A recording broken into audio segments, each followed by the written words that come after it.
Nah, yang Anda lihat ketika para capres itu saling memberikan respon terhadap Mm-mm. pertanyaan, Mm-mm. apa yang terlihat dari masing-masing itu? Kita mulai dari capres yang pertama. Iya, eh, ketika ada apa namanya, ada sesi untuk saling respon antara satu dengan yang Iya, lainnya, eh, ada beberapa hal mungkin kalau kita lihat secara politik ya, bang, iya, dalam perspektif politik, eh, Prabowo itu cenderung apa namanya, memang karena sekarang lagi dalam pemerintahan iya. dan juga mungkin karena ada beberapa isu yang hangat sehingga ini menjadi apa namanya, menjadi apa namanya, santapan yang dalam tanda kutip santapan yang renyah buat apa namanya, pasangan-pasangan calon yang lain, misalnya ketika Iya, dipertanyakan soal eh, kasus Mahkamah Konstitusi, iya, terus juga apa namanya, soal HAM, apalagi waktu itu betul. temanya soal HAM, itu apa Iya, namanya, itu menjadi santapan yang renyah lah buat iya, pasangan iya. calon, karena memang sudah ada track recordnya, Hmm, isunya lagi hangat. iya, Makanya saya itu keinget apa namanya, pilpresnya di Filipina itu, Marcos Junior itu, hmm, karena memang dia menjadi santapan yang renyah buat musuh politiknya, iya. dia memilih untuk tidak ikut debat gitu. Oh begitu ya, Iya, tidak ikut karena debat. nggak ikut debat itu lebih mungkin menurut tim sesnya ini lebih lebih aman, kita tidak tidak ikut debat gitu, dengan memakai narasi-narasi lain mereka, Oh iya, apa, medium kampanyenya tidak lewat debat tapi lewat hal lain. Memang terbukti akhirnya dia memenangkan pertarungan itu kan iya. di Filipina. Kalau Nah, kita kan tidak bisa karena iya ada bisa. wajib ikut dalam debat ya. Ya, wajib ikut walaupun memang di PKPU juga Iya.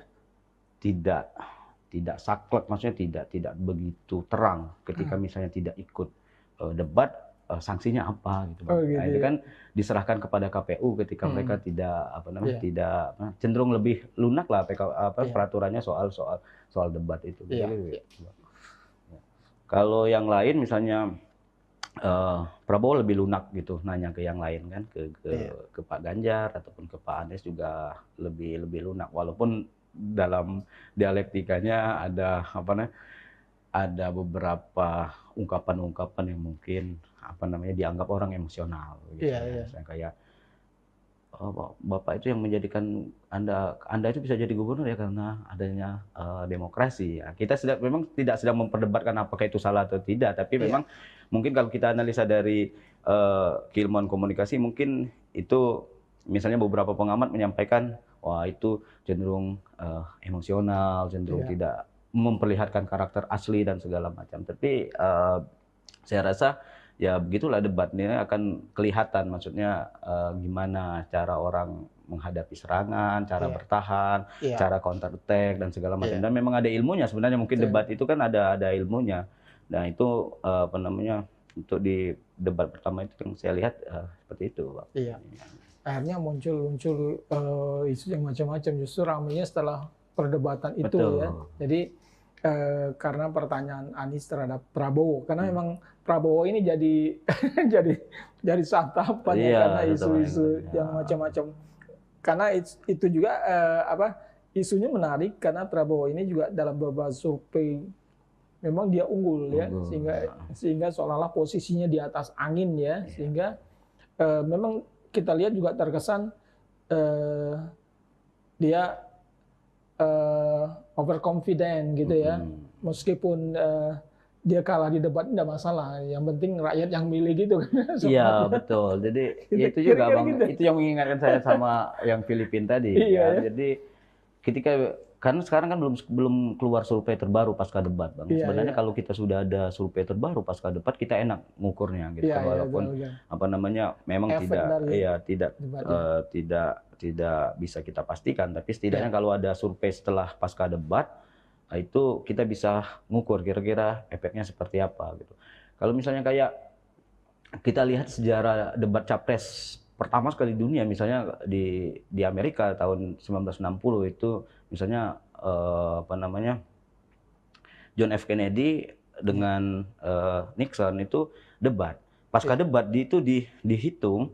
Iya. Memang setelah itu John F. Kennedy karena dia menguasai panggung dan lawannya terlihat tidak dalam penampilan yang terbaik, akhirnya selisih angka itu kelihatan, Iya. menang John F. Kennedy. Nah, ini yang belum bisa kita lihat di Indonesia, apakah ini berdampak atau jangan-jangan debat ini hanya menjadi santapan ataupun konsumsi teman-teman kelas menengah ke atas, atau sedangkan yang menengah ke bawah itu tidak terlalu berpengaruh gitu. Iya.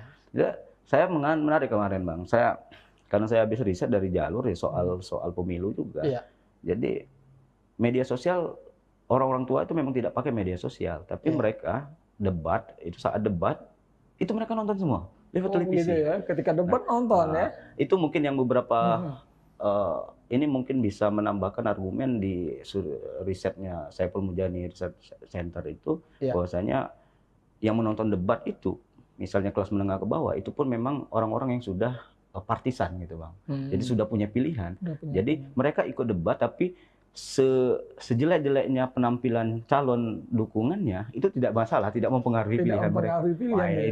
Itu kan cuma debat, salah satu media kampanye saja. Mereka kan bisa kampanye di tempat lain, kira-kira seperti itu. Jadi itu yang mungkin belum bisa kita lihat. Mungkin nanti kalau sudah ada hasil survei ataupun riset bagaimana dampak debat capres, bisa kita lihat apakah ketika misalnya performa Anies luar biasa, menguasai panggung, public speaking bagus, Ganjar juga seperti itu bisa mendongkrak elektabilitasnya. Gitu. Download Tribun X sekarang, menghadirkan lokal menjadi Indonesia.